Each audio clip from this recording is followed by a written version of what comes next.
living out the good life, yeah. I ain't gotta worry about a thing. Oh no. Had some obstacles I overcame. Oh yeah. You don't have to ever be the same. Oh Lord. Cause when we change the mind, we change the game. Coming through clutch. Coming through clutch. Coming through clutch. Coming through clutch. What's going on? What's going on? What's going on? Happy New Year, y'all. Happy New Year, everybody. Yes, yes, yes. Welcome to the Kenneth Allen Thomas Show. God, what's good, boy? Hey, man. Everything is great, man. Blessed to see another day. Blessed to be here with you. Blessed to be inspiring, encouraging, motivating the people, bro.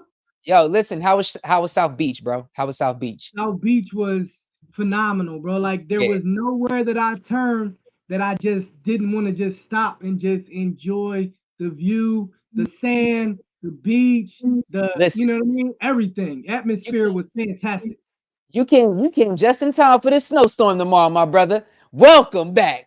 Welcome back. Yes. Shake my hand. Hey, come on back home. Come on back home right here with all of us in the cold. South Beach, Florida, where you at right now? Listen, bro, we got a hot show, everyone. Let us know where you guys are chiming in from. If you're watching this on Facebook, if you're watching this on YouTube, if you guys are listening to the replay on Anchor or Apple or Spotify or Google Podcasts, let us know where you guys are chiming in from. We have a very, very, very special guest, another brother from New Jersey, my guy. You know what I'm saying? My guy is in the building. Listen, let me just prep y'all real quick for who we got coming in. This man right here, everybody, is the co-founder of Brad Butler II and Associates LLC. He's also an award-winning youth and school motivational speaker, 3-time author in the building, student advocate, and speaker coach. My man, 50 grand, Mr. Brad Butler II. Welcome to the show, my brother. What's going on, baby? Brad Butler in the building. Yeah. What's happening, boy? What's going on with you? Hey, nothing much, man. Listen, I'm blessed. I'm thankful for another day. I'm thankful to be able to continue to live in purpose. Yeah, man. Listen, man. How was your New Year, bro? New Year was good, man. I stayed in the house with my wife. We ate. We had some greens. You know, I guess we, cultural thing, a little bit of superstition, I guess. Right. So we did that. We watched the ball drop, and we just took it down like Chris Brown. That's what I'm talking about, man. Can you get down like Chris Brown? Hey, listen, a little bit. I can do a little something. Come on, man. You know me, dog. You know me. I get busy. We can get the cipher going. Yeah, we might be able to do it. Listen, when we was at the last conference, I started to jump in with you, but listen, now I have work to do. You should have jumped in with me. You know what I'm saying? You should have jumped in. I think Jeremy would have been all right for a second. Oh yeah, Jeremy would have been all right, but I was on a mission, so I had to make sure everything was copacetic. I could dig it, man. As Penny scratches his face like, I don't know. I think I would have, turned it all the way out. Yeah, awesome. It's what he do. For sure. Now, listen, everyone that doesn't know, Brad is also part of the Next Level Speakers down there in Atlanta, Georgia. Mr. Jeremy Anderson, who is the head of that organization, very, very close friend of the show as well, too. We had Jeremy Anderson on last year on the podcast, and we got one. This is what great leadership is all about. You know what I'm saying? Great leaders know how to build great leaders, and we're gonna get into Brad's story, and everything as well, too. We hooked up Brad in July at the Next Level Speakers Conference and everything down in Atlanta. It was an amazing. So really quick, before we get into you, tell everybody about Next Level. How you got into Next Level. What's been your experience like? And for those that are looking to be speakers, how can they get in? Well, it all started with me originally being a part of Game Changers with Eric Thomas. So Dr. Eric Thomas, I'm a certified game changer from his program. So shout out to Dr. Eric Thomas, CJ Quinney, the whole ETA family. Those are the ones who helped me to build my ability to actually speak, to deliver a keynote, and do it properly. And then from there, I wanted to niche it all the way down to schools and the youth. So that's how I ended up working with Jeremy, because he had his program that just came out. I rolled over to him to see how I could add value to his program and what he had going on. He blessed me with the opportunity to be able to be one of the coaches in that program. And by the end of this year, we'll have over 3,000 speakers that are a part of that program. And we'll most likely have 300 or more in our elite speakers program. Wow, that's amazing. Now, clap it up. Clap it up for that, man. Clap it up for that. Everybody that's watching this right now, listen, man, that's amazing. 3,000 speakers, bro. 3,000. Think about it. That's nothing to sneeze at. That's nothing to sneeze at. So let's backtrack. Let's take us back. Okay. You know, in your bio, you said, you know, something happened at the tender age of, was it 8 years old? You know, take us through the story, man. Tell the people who you are and tell us about that story. Yeah. So I get it a lot from people where they say, man, you're a dynamic speaker, and you're an international speaker now. You've been able to speak outside of this country, and being an author and doing all these different things, and you're a full-time speaker, man. They see all that. They see the glitz and the glamour and stuff that looks really nice. What they don't know and what they did not see is that when I was born in Jersey City, New Jersey, and from 0 to 8.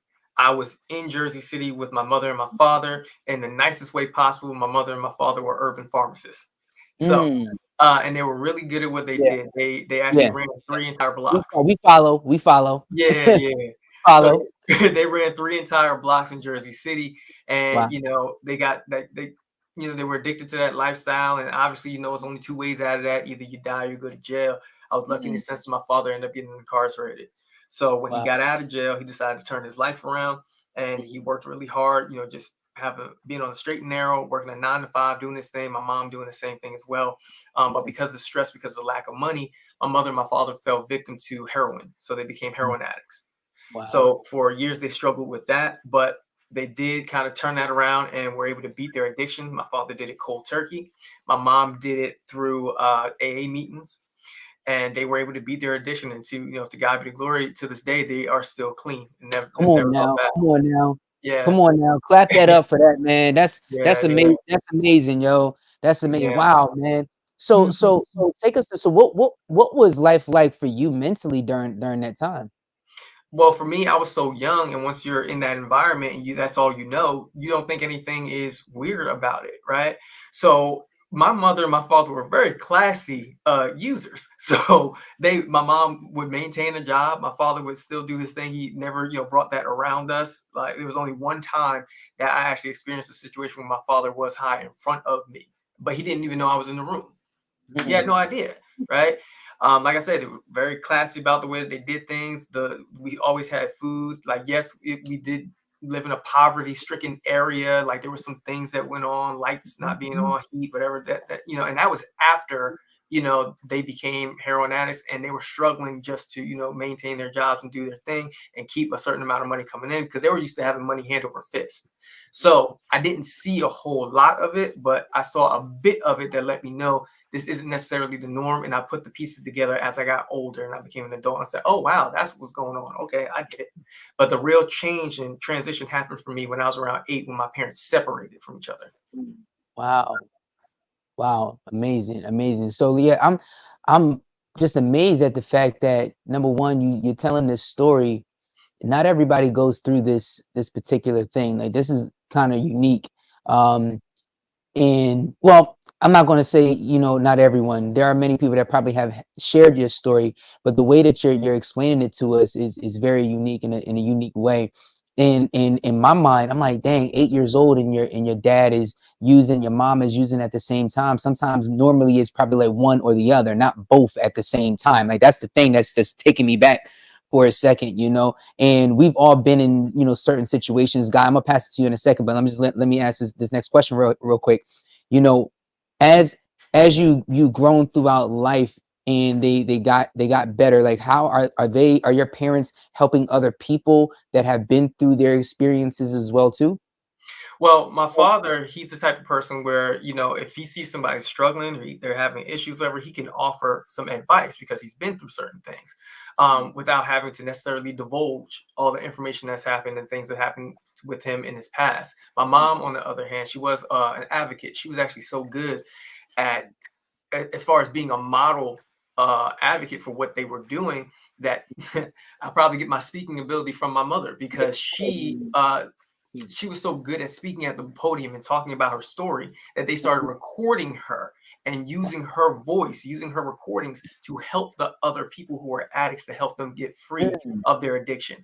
So I remember hearing one of my mom's tapes one day, and I heard that, and she was speaking with so much power, so much passion, so much conviction, that I was like, something that has to be inside of me. Like, it was almost like a calling, letting me know that, yep, that's what you're supposed to be doing. Wow. Wow. Amazing, bro. I mean, go ahead. My bad. Go ahead, Guy. No, you good, man. I'm just sitting back, enjoying this testimony, because we all know that God turns test into testimony, and throughout your life you're gonna go through some things, and it's gonna make you a better person. And you've turned this into something special, right? Because you're not only dealing with inside yourself, but you're helping others, and you're growing others. I mean, I'm really interested. I was going to ask when that light bulb went off, but it sounded like you gave me that, right? So I really feel like passionate about youth, because I've been doing this for about 15, 16 years now. Youth development, mentoring, those types of things. Where was the biggest impact? Where did you see the biggest impact that you've had thus far? Like, where was you gave us a speech or a seminar, and someone came up to you and said, that changed my life? I mean, that kind of I'm used to it now. It kind of happens all the time, where I get students or I get teachers, educators, who come up to me and say, wow, man, that really touched me. So I'm used to that. There were 2 instances that actually threw me off. I was like, whoa, I definitely didn't expect to hear that. And I definitely didn't expect to hear it from these 2 people. So the first one was when I first started my career as a speaker. I told my mom this is what I wanted to do, and she's like, "Are you sure you really want to do this?" You know, it's like, I mean, speaking to kids, like, really? I was like, "Yeah, ma, I'm gonna do this." And she's like, "Okay, all right, well, go ahead, do your thing." And she saw the impact that I was having. She started seeing me in the news. She started hearing about me in articles, and seeing me on TV and things like that. And we had a conversation one day, and she said, "Wow, I see all the things that you're doing. Can you make me a promise?" I said, sure. I'm not really big on making promises to people, because I don't know if I'm gonna be able to keep it, But she was like, "Can you make me a promise?" I was like, "Yeah, ma, sure. I'll make you a promise." She said, "Promise me you won't stop." From what I see you doing, it just ignited something. I see something. It's just like, so promise me that you won't stop and you'll keep doing this. I said, absolutely, not a problem. The second one was I was talking to my father one day, and he was like, how you doing? I was like, I'm fine. What you been up to? That we just talking back and forth, regular conversation. And he was like, oh yeah, I'm about to get ready to go do my workout. My father is an avid workout warrior. So every night, he does his thing, gets his workout in.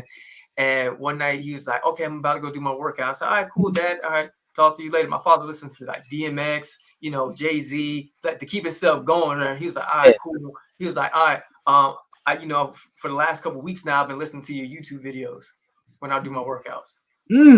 What? That's amazing. Wow. He's like that positivity, that motivation. He's like that drives me. Like that thing keep me going, man. I don't even know where that came from. And my father's not an emotional person. Like, he just like, he ain't want to really say I love you a whole lot. But that, I was like, oh man, I'm doing something. That's so. I love you without saying I love you, ain't it? Yeah. Right. What's so dope about that, bro? Like, over the summertime, we had a seminar here in Jersey, and my dad showed up to the seminar virtually, right? And it's amazing that that he showed up, and he stayed to watch the entire thing. And my dad lives all the way over in Arizona, and I don't get an opportunity to see him, too often. So to me, when our parents are, putting the stamp on what we're doing, it's like that stamp of approval, in a sense, of what we're doing. It gives you that extra boost, that extra spark, because you feel like a little kid on the baseball field or the basketball court or the football field, and you looking in the stands and seeing, am I making my parents proud of doing what I'm doing? Like, you always want to make, no matter how old you get, it's like you want to make them proud. Is that like the feeling that you got when they told you that? Yeah, absolutely. Because like you said, you always want to, make your parents proud of you. Like you always want your parents to be able to go, and tell their friends and family and stuff like that, that, I'm proud of what my son is doing. I'm proud of what my daughter's doing. You know what I'm saying? And I remember the look on my father's face when I would score touchdowns. I remember, how my mom felt and smiled that, she had on her face when I got my degrees and things of that nature. I remember the first touchdown I ever scored. It was a 65-yard rushing touchdown. My father was running down the sideline with me, almost got kicked out of the game because the ref was like, "What are you doing?" He's like, "No, I'm going to celebrate with my son." And I was like, "Yo," I'm like, that's my dude. You know what I'm saying? So I always wanted to bring that spark back and keep that spark alive in our family. Man, that was amazing because I'm also a high school football coach, right? So who were you scoring touchdowns for, Brad?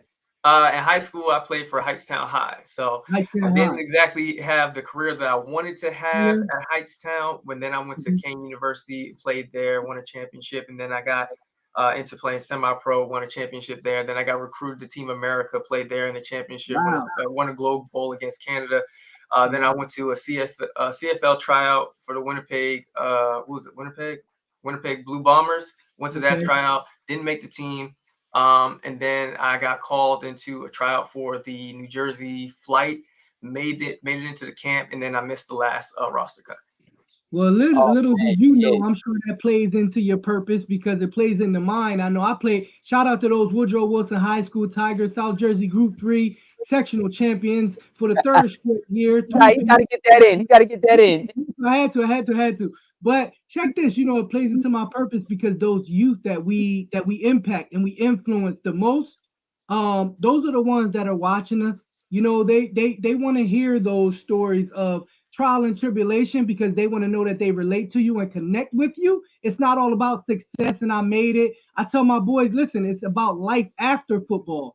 So yeah, we love what you do on the field, but I want to impact you and inspire you to do more off the field and after football. You know what I mean? And so this right here, because we were telling dad stories, right? It's crazy because mine's always told me stay the course, right? That was he's passed a couple years ago, but he said stay the course. And so keep doing what you're doing. It definitely resonated to me when you said your mom said that. So that was powerful. Thank you. I want to switch gears a little bit though, Brad. So you are a student advocate and speaker coach, So what are some we got some speakers over there that's probably gonna be watching this. What are some of the things that, without giving too much away, because they got to pay for that. They got to pay for that now. Without giving too much away, okay. Yeah. What are some tips and tools that you give to up and coming speakers? Oh man. The biggest thing that they can do as far as, being a speaker and putting them in a situation where they're going to make a profit and be able to turn this into a full career is work on yourself. Handle all your demons. Handle all them personal issues that you got. Break them generational curses first. Handle that first. Because even if you get out there and you start making money, and things seem to be going well for you and things are going great and you're making the money, you traveling and you getting the notoriety and the fame, all of that will be torn down in an instant. You'll lose it all if you don't deal with whatever it was that you've been running from. I'm one of those people where I told my wife before, I said, I'm so thankful. I am so thankful that God allowed me to work on myself first, deal with all the issues that I had first, get rid of all that stuff, be pure of heart. And then he started giving me money. Wow. Well, so take us through. What were some of the things, like, some of the battles and experiences that for the people that need to know or want to know, what were some of the things that you went through? Because you never know whatever you went through, somebody else may be going through right now. So whatever that is, what helped you and how'd you get through it? The biggest thing that I struggled with is that I really wholeheartedly, some people might not even believe this right when I say it, but I believe that I was stupid. Wow. I believe that there was something mentally wrong with me and I was not capable of learning. Really? Right. Because when around 8 years old, when things drastically changed, that's when I moved from Jersey City to the suburbs of East Windsor. And about 2 weeks into the school system, I was placed in special ed classes. Really? Wow. And then I ended up spending 10 years in special ed classes. I graduated from high school in special ed classes. And during that time, that duration of time, I was told over and over and over again, you are not college material. Do not attempt to go to college. Maybe you should go to a trade school. You cannot play college football. You cannot do these things. And I believed it. I believed it. Wow. I believed it. And after a while, and I fought for years and years and years to try to get out of it. And then after a while, I lost the fight. And I just stopped fighting. I was like, I don't want to fight no more. I don't care. Whatever. Okay, I can't go to college. And then what happened was, I believe it was in middle school. I think it was my 8th grade year. My mom called. She said, "Hey, Brad, I need you to get ready." I said, "Get ready for what?" She said, "I just got my bachelor's degree." I said, "Oh, that's crazy. Congratulations, Mom. That's what's up. I'll be at the graduation." Then she called me 2 years later. She said, "Brad, I need you to get ready." I said, "Get ready for what?" She said, "Brad, I just got my master's degree. And I need you to be at the graduation." And by that time, I was in high school. So I was like, oh no, something's wrong. Because if my mom can do this, she was a heroin addict. And now look at my father. My father was a drug dealer and he was a heroin addict. And now he has a decent job and he's taking care of himself. And things Come on, bro. Come on, bro. All these things around me. I said, wait a minute, that don't make sense. So wait a minute. So if my mother and my father can beat a heroin addiction, I can beat the school system. Come on. I can beat the school system because the school system doesn't want me dead. Heroin wanted my mother and my father dead. We're not dealing with that same type of issue. We're not dealing with how it was back in the day where there was slavery and you can be killed for that, trying to read and write and learn. But all this, I was like, I can figure this out if I get a tutor, if I get with around the right people, right? If I work hard enough at this thing. So I stopped at that moment. I said, okay, I'm going to figure this out, right? Whatever it takes, I'm going to figure it out. So I started doing the work and I said, okay. They already they put me in a situation. I can't go D1. I can't go to one of these other schools. No, right, fine, cool. I got to start off at a community college. Then that's where I'm gonna go. And I ain't even gonna wait. This summer, as soon as I graduate, I'm going straight to a community college. Went there, did my thing. It was hard, right? Because I wasn't used to that environment. But I got the tutors. I got the help that I needed, and I realized I'm not dumb. There ain't nothing wrong with me. Right? Yeah. I have the same chance that anybody else has. All I have to do is apply, right? All I have to do is put in the time and the effort, and I'll figure it out, right? Okay, so maybe you getting an A right now, and I'm getting a D, but I'm coming back the next time, and I'm gonna get a C, or a B, or an A, and I'm gonna figure this thing out, and we're gonna make this thing work. So I just kept doing the work each semester. Next thing I know, I graduated. Then I said, I think I can take it to another level. I'm going to a 4-year college. Went to a 4-year college, went to Kane University, and then I said, oh, wait a minute. I remember them telling me I couldn't play football. I'm too small. Watch me walk on. Come on. Walked on to the squad. Come on. We did our thing, won a championship. I was a part of that thing, right? Come on. Got my degree, got my bachelor's degree, and then I recently went back to school, and I just got my master's degree. Got my master's degree in counseling. Why? Because it was a counselor that told me first, you cannot go to college. This may not be the best option for you. And I did it anyway. Wow. Wow, bro. Come on, man. Come on, man. Flex on them real quick, though. Listen, flex on them real quick. the biggest flex is people understanding that it's willpower over skill power. Come on. It's willpower over skill power. My will, like I tell people all the time, like they talk about their favorite superheroes and stuff like that. Let me ask you, who's your favorite superhero? Oh, it's Iron Man. Iron Man. Okay, cool. Yeah. So for me, my favorite superhero is the Green Lantern. Okay. Explain. Right? Because the Green Lantern, he has the ring. He got the green power ring. And with his imagination, he can create all types of shapes and forms and different things and stuff like that. Man, I realized that, wait a minute, that's not the basis of his power is not necessarily his imagination. The strength is he's only as strong as his willpower. There you go. Because his willpower is what creates the constructs. Yes. You do your research. I did my research on it and stuff like that. I said the ring is strong enough to destroy a whole planet. Right. Because his will is strong enough to do it. So if my will is strong enough, I can do anything that I desire. I literally tell people all the time, you cannot tell me that I can't do something. The only way you can tell me that I'm not capable of doing something is till I'm 6 feet under the ground. Wow. Well, not to cut you, but it's hitting me so hard, bro, because we have some similarities. And when I was in 4th grade, my 4th grade teacher called me stupid. You know what I'm saying? To my moms. Like, well, first of all, You say that to any mother, you tripping. Like, right. and the fact was is that they was trying to put me in special ed classes and everything as well too.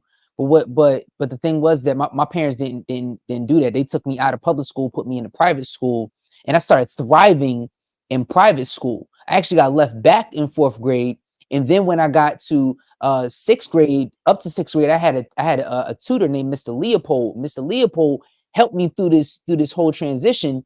Not only did he help me, he also help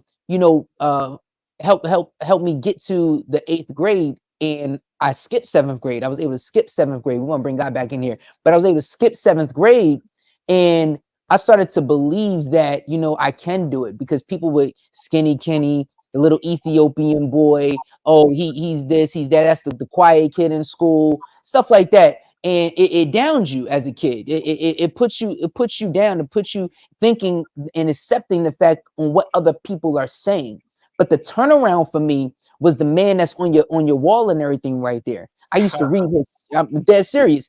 Mr. Leopold would have me, because I wasn't that great of a reader, so he would have me read Michael Jordan's stats every time he would come over to tutor me, because I was so a big fan of Michael Jordan and the Chicago Bulls. So I would read his stats, and the more I read his stats, the more I read the articles about my favorite player. It started to change the way that I read and how I approach, academics and things in that nature, to where I skipped 7th grade. I'm not who you say I am. And for anybody that's watching here right now, if you're listening to Brad's story, listen, stop. Like, Brad, I hope this is okay, but listen, don't, this because I feel it right now. Stop letting people dictate what their opinions are on you and tell you what you're really not. And the reality is that you can't, in this year, you can't allow nonsense in other people's opinions dictate your future at all. You know what I'm saying? So I just had go ahead, guy. I know you want to jump back in here or whatever, but I just had to get that off. Nah, go ahead. Listen, man, I love that fire. I love that tenacity, because that's what makes us who we are, right? That's what the people listening need to hear. That faith, that hope. Our story and our trials and tribulations do not define us, right? And so again, that plays back into the young men and the young ladies that I speak to every day in the classrooms. What do you tell them? Like, Brad, tell me, we all have our own stories and we all handle it our own way, right? So what do you tell that youth that is going through that trying time right now, that teenager, that young, even that adolescent that's going through that time where they don't see that hope, right? We live in such a visual generation right now. They got to see it to believe it, right? So what do you tell them that have their own story and handle it their own way? What are some words of encouragement that you can give them? Well, I'll tell them the same thing I used to tell myself, that my imagination is not limited by your reality. Right. So and I say that because people will limit you based on the reality that they have, what they see in front of them, what they believe to be true. Right. I'm faith driven. The things that have happened to me in my life, the things that I've been able to accomplish, I cannot explain it to you. Come on. I can't quantify it in words. What I can tell you is I know that faith without works is dead. My only job is to believe that it can happen, and then do the work that would allow it to happen. I'll go as far as I possibly can go, mind, body, and spirit, in order for me to get there. And then the rest of it, I allow my creator to take over and show off and do what he says that he can do. Like, I do what I do, and then I hand it over, and I let him do what he promised that he would do. Right. If I allow him to do what he promised that he would do, he's never let me down. Yeah. Why do you think like, because I love that, but do you think that sometimes people just get in their own way? Yes, absolutely. We get in our own way all the time. That's why I'm so laid back now. I remember in the beginning when I first started in this industry, I was working, I was grinding, I was just like, yo, I gotta get it, man. I'm taking every opportunity. This is that, I can't miss it. Like, I'm tearing up my relationship with my wife. Wow. Because I'm chasing every opportunity. It's some stuff I ain't even got no business at. Man, I remember speaking at a women's empowerment event for Stacey Adams. What am I doing there? Right. unless it was something specific, like they needed a specific type of message from me that was directly going to help and benefit these women, I ain't had no business being there. Business. Yeah. But yet I'm there. Right. Chasing stuff. You don't have to chase your dreams. All you have to do is live in purpose. Your dreams to come to you. Come on. So my thing was, it was like I just had to stop doing things that were unnecessary. I had to just work within my gift and do what I'm supposed to do, and the doors will open for you. Right. You execute. People love execution. You don't have to tell nobody what you're about to do. You don't have to tell nobody. I didn't tell nobody that I was in college. I didn't tell nobody I went back to get my master's. I told them when I graduated. There you go. There you go. There you go. Because it's you lived it. Now you can actually lead it at this point. Yeah. So that right there, that's my 3 T's. Right. Okay. Without trial, there's no triumph.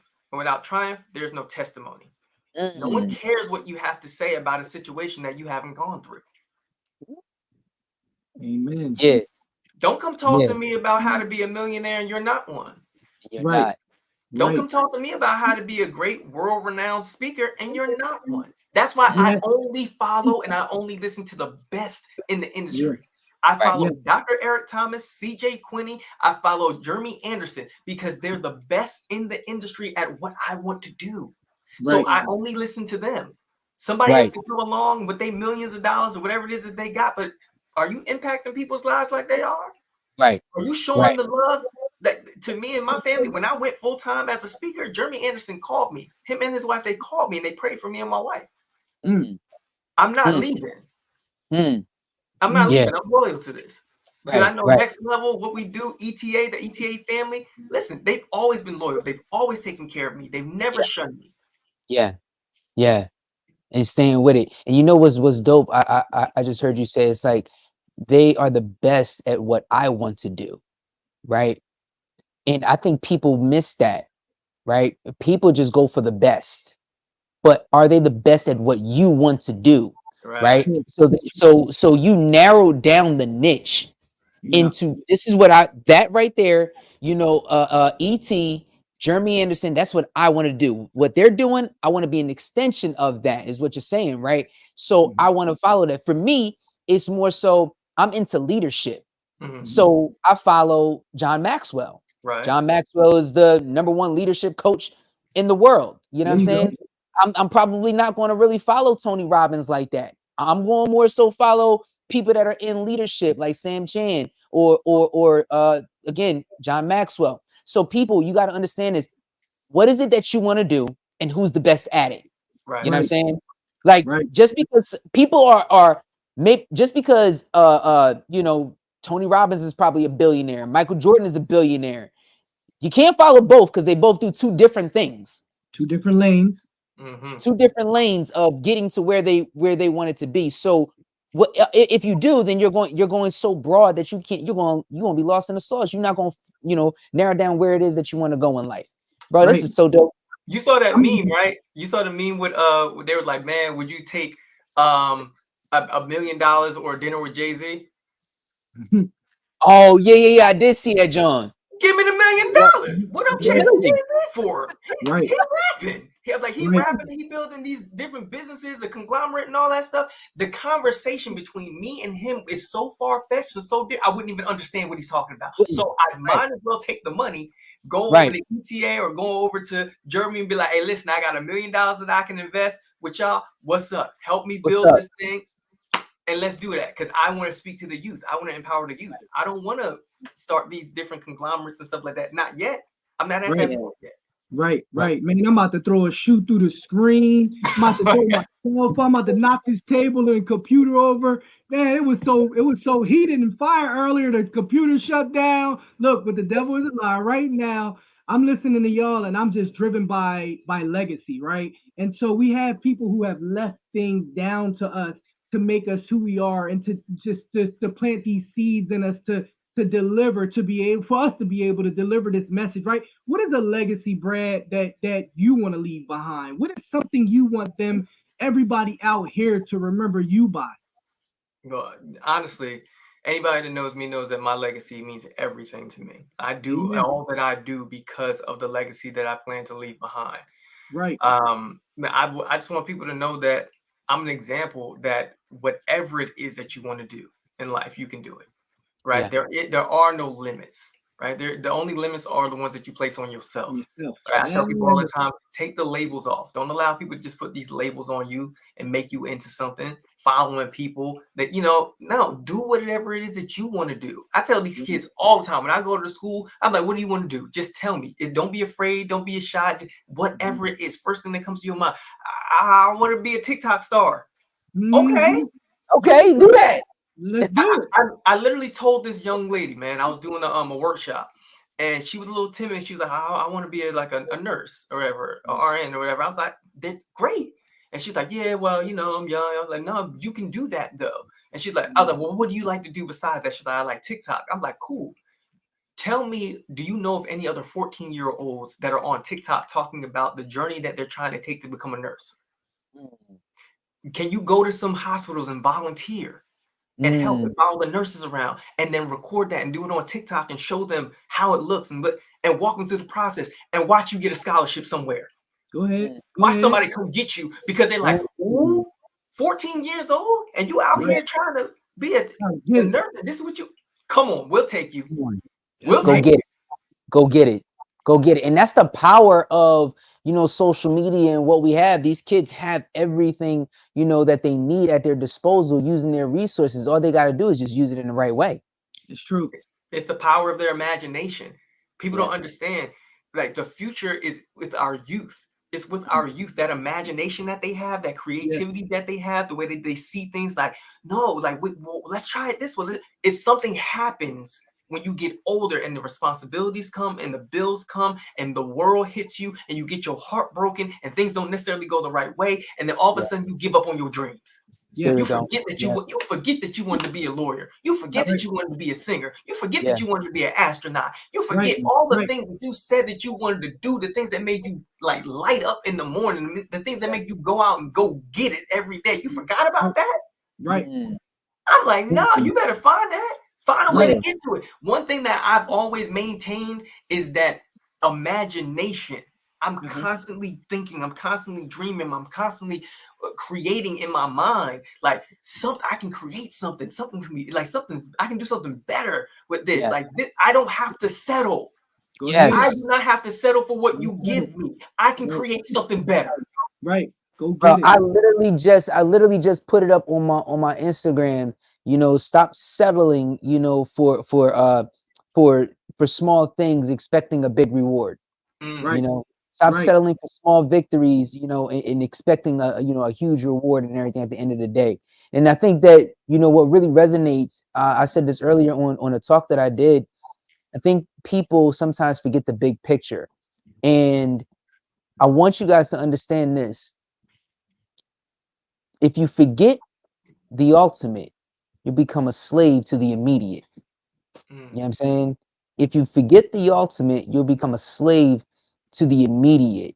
And what I'm saying is, realize what the big picture is.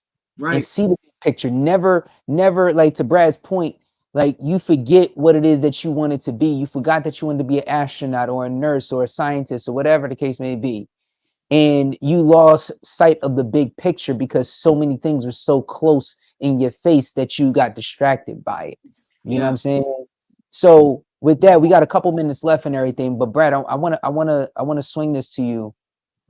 With everything that's been going on, how has the pandemic been for teachers and students, in your opinion? You being a youth motivational speaker and everything, how have you been able to help students and teachers in that regard? It's been hard on them. It's been extremely hard on them because this isn't something that we've experienced before, right? Even with us being, we're in 2022 now, with this, time that we've been dealing with the pandemic, we still don't have it completely figured out, right? It's still an ongoing thing. So when I go and I'm at the schools and I'm talking to the students, I'm loving on these students, man. I'm telling them that, you can do this and you can get through this. I know it's different, but it doesn't mean that it's not impossible. Like, you can still do it, right? Because I understand that you are in the 7th grade and you feel like it's really, really hard for you to get through this. But the grade that was just before you, which was in the 8th, they graduated and they went to high school. So it can be done, right? Yeah. During the pandemic, people were getting bachelor's, master's, PhDs during the pandemic. So it can be done. People are getting promotions. People are starting their businesses. People getting this grant money. People getting these loans. People buying houses. People doing everything, getting all their dreams. They're still making it happen during the pandemic. So you can't tell me that it's not possible. Only thing I need to know, I'm not necessarily the best when it comes to schoolwork, but I did have a class called statistics when I was in college. And the one thing I learned, main thing that I took out of that class was possibility versus probability. Right? Possibility. Can something happen? I just need to know, is it possible for me to be successful at whatever it is that I'm trying to attain?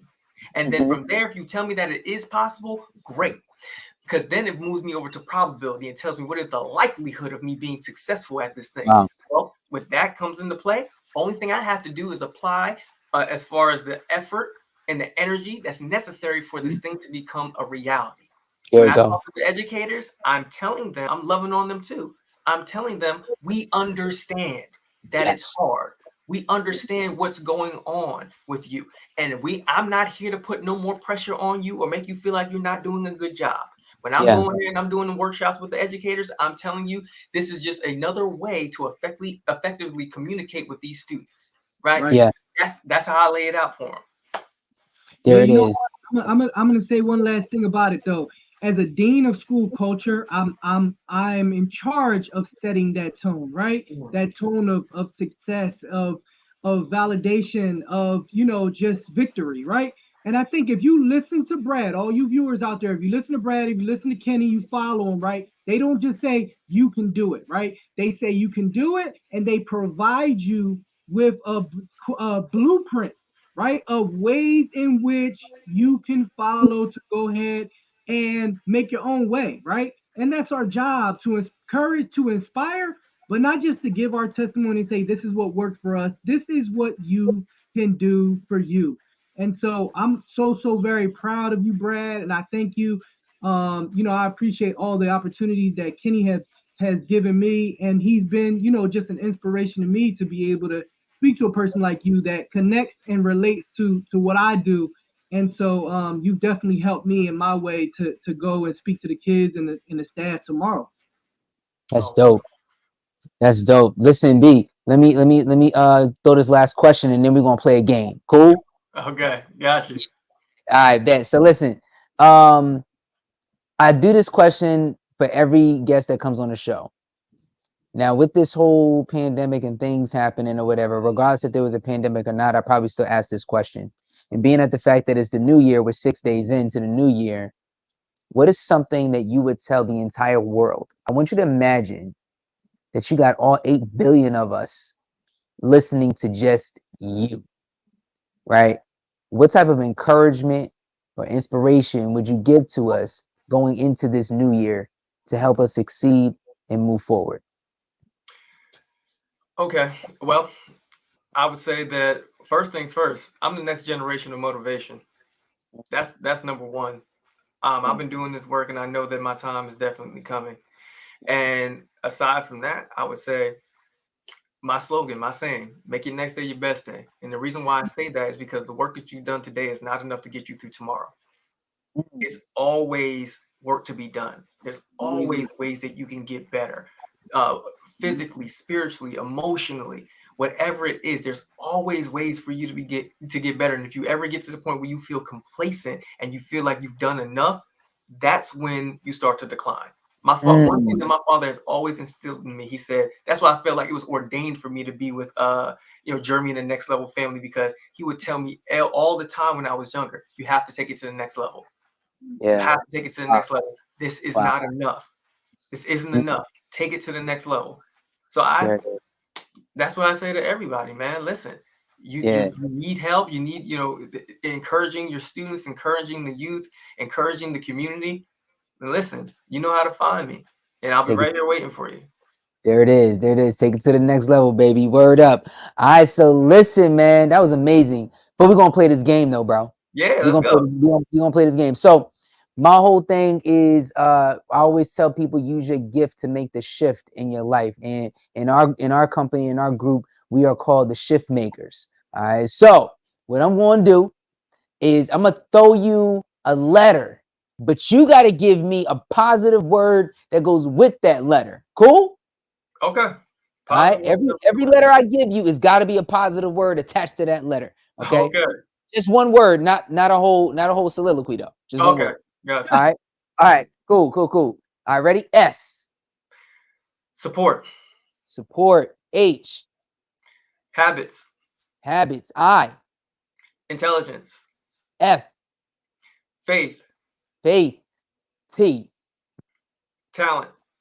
We making this shift, y'all. We making this shift in 2022. My man Brad Butler II. Bro, thank you so much for joining us. Listen, where can the people find you at? What you got? Matter of fact, shout out your books and everything as well, too, because they need to cop those as well. So do all your plugs. Hey, man. Well, the main book is Pain, Passion, Purpose. You can find it on my website, or if you guys want to book me, it's www.bradbutler2.com, www.bradbutler2.com. And as you can see on the screen, you can find me on Instagram at Brad Butler II, at Brad Butler II, and on YouTube, of course, you can find me over there. It's just Brad Butler II. Awesome, bro. Awesome, man. Listen, bro, I want you to have a glorious 2022 with you and your family. You know, shout out to your mom and your dad and everybody that you're going to be inspiring throughout this year. I'm excited to see what you do. We got to have you back on. You know what I think I'm going to do? I'm going to call Big Bro up, right? I'm going to call Jimmy up, and we're going to get a whole next level squad on this podcast. We got to do that. That's going to be crazy. Go. We going to get a next level squad, like all that, like just like we want the elite cats or whatever, like the elite cats on this podcast. That's going to be crazy. We're going to do that. We're going to make that happen. Let's make that happen. We're going to do that. Let's make that happen. We're going to make that work and everything, man. So listen, bro. Love you, man. Let's continue this vibe. Let's continue to build together. I know this is our first time really building. This is the first of many. Yeah. And we both right here in New Jersey. We here in Jersey, so we gotta stop playing. Right, you know what I'm saying? Let's go, man. Listen up, everybody that is watching right now. Share this podcast, share this live and everything with your mama, your daddy, your uncle, your auntie, your grandma, your grandpa, abuela, abuelo. Share it with everybody that needs to hear this message and everything right now. So inspirational, so motivational. This is where you come to get the positive juice for your day, for your week, for your month, for your year. All right. Remember, today is one of one. You only get one of these. So impact it the best way you know how. Yesterday is gone. Tomorrow will worry about itself. And today is all we have. So let's go ahead and get it. Let's get it. You get 23,000 breaths just in one day. It's a blessing to have each and every one of them. So make sure you guys take advantage and do what y'all do. We love you guys. Listen, make sure you guys subscribe below. Click the link. Do all that good stuff. Hit us up, www.kennethalenthomas.com. We will see you guys on the flip side. One love. Peace. We living out the good life, yeah. I ain't gotta worry about a thing. Oh no. Had some obstacles I overcame.